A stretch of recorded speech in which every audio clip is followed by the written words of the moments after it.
자, 이번에는 여러분들에게 이번 시간에는 소스 코드 흐름을 제어하는 흐름 제어라는 흐름 제어라는 걸 배워볼 건데, 자, 소스 코드에 여기에 작성하는 여러분들이 뭐 프린트, 이 프린트, 뭐 사칙 연산, 논리 연산, 어쨌든 막 각종 내용들 있잖아요. 그것들 다 이제 소스 코드라고 합니다. 소스 코드. 그래서 이번 시간에는 그 소스 코드의 흐름을 제어하는 방법에 대해 배워보려고 해요. 자, 프로그래밍에서 코드를 내가 짜게 되면 코드는 위에서 아래로 순차적으로 실행하게 됩니다.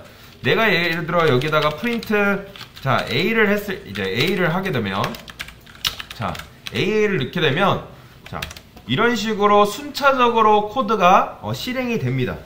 자, 우리가 그 안에서 코드가 근데 무조건적으로 실행되는 것이 아니라, 이 두 개가 무조건적으로 실행되는 것이 아니라 내가 원할 때만, 내가 필요할 때만 어떤 코드가 실행될 수 있도록, 내가 뭐 예를 들어 뭐 A가 뭐 10일 때 그런 경우 이 코드를 실행해줘라 라는 흐름을 제어할 수 있는 그런 문법들이 있다는 거예요. 파이썬 문법.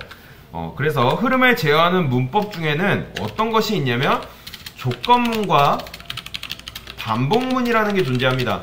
이거는 이 조건문과 반복문은 파이썬에만 있는 게 아니라 프로그래밍 언어 모두 다 갖고 있는 문법 흐름 제어 기법이라고 보시면 됩니다. 그래서 그 중에 우리는 뭘 배울 거냐?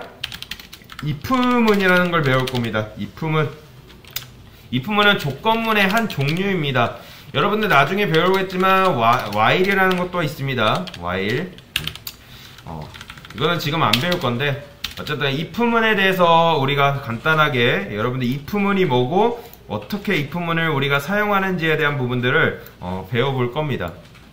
자, 저는 자, 예를 들어 저는 나이가 age가 22인 사람이 있다고 해요. age가 뭐예요?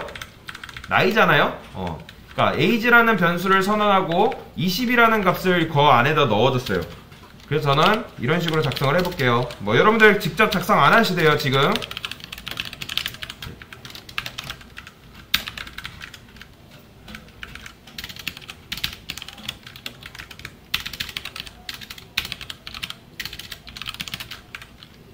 자, 이런 식의 코드가 있다고 생각을 해봅시다. 근데 저는 age가 22일 때, 그러니까 20세 이상일 때 성년입니다. 이 문구를 출력을 하고 싶고, 만약에 20살 밑에면 미성년입니다. 라는 문구를 출력을 하고 싶어요.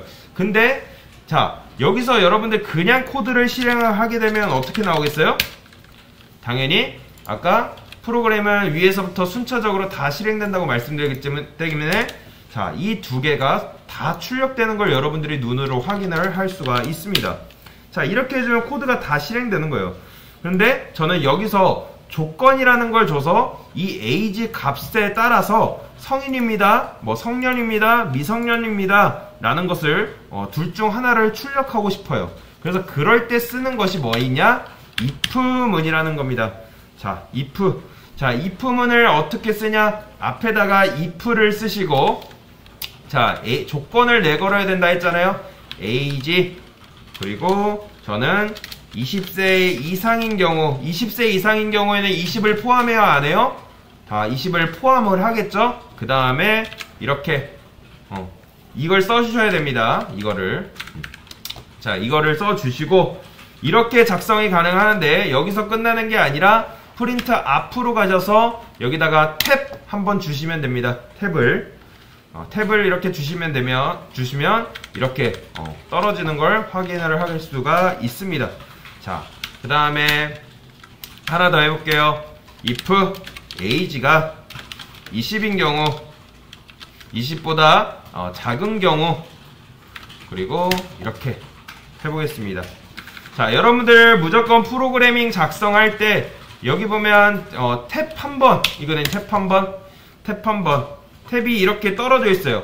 그래서 이거를 여러분들이 그냥 이렇게 붙여서 작성을 하게 되면 컴퓨터는 인식을 하지 못합니다. 이 프린트가 어디에 속해 있는지. 자, 이런 식으로 해줘야지만 이 프린트 라인은 if 구문, 이게 if 구문이거든요.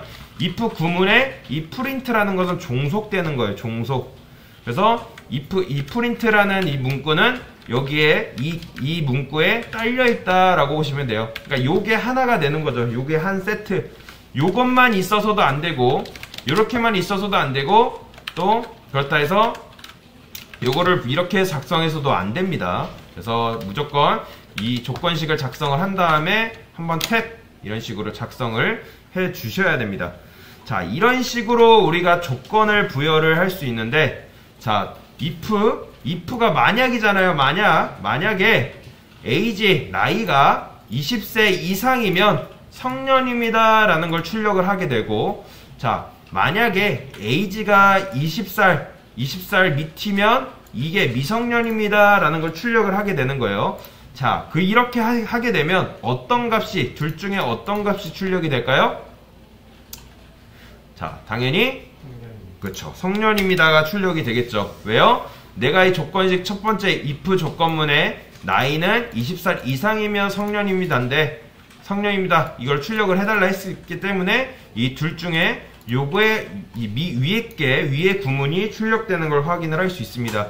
자, 만약에 내가 여기서 20이라 바꿔볼게요. 19라고 바꿔볼게요. 19. 자, 19라고 했을 때 요 둘 중 하나에서 어떤 값이 출력이 될까요? 어떤 문구가? 그렇죠. 미성년입니다가 보이시죠? 이런 식으로 출력되는 걸 우리가 눈으로 확인을 할 수가 있습니다. 자, if는 아까 우리가 논리형에 대해서 배웠잖아요. 논리형이 뭐예요? true랑 false란 말이에요. 그러니까 그렇기 때문에 if문은 이 조건식이 true냐 false냐, 참이냐 거짓이냐를 판단을 합니다. 그리고 이 조건문이 참일 경우에 조건식이 true일 경우에만 이 프로그램을 코드를 실행한다. 그러면 거짓이면 실행을 해요, 안 해요? 당연히 실행을 안 하겠죠. 자, 아까 우리가 age가 22라 했잖아요. 자, age는 20보다 크거나 같다. 그러니까 어쨌든 크잖아요. 크기 때문에 요 값이 뭐가 들어가요? true란 말이에요. if 조건문이 true이기 때문에 이 문구가 출력이 되는 거예요. 근데 age는 20보다 작다. 당연히 true예요, false예요? true예요, false예요? false잖아요. 거짓이기 때문에 이 문구를 실행하지 않고 이렇게 그냥 빠져나오게 되는 겁니다. 자, 이런 식으로 if문을 우리가 작성을 할 수가 있다라는 걸 볼 수가 있습니다. 그래서 간단하게 if문 개념에 대해서 여러분들 배워봤습니다.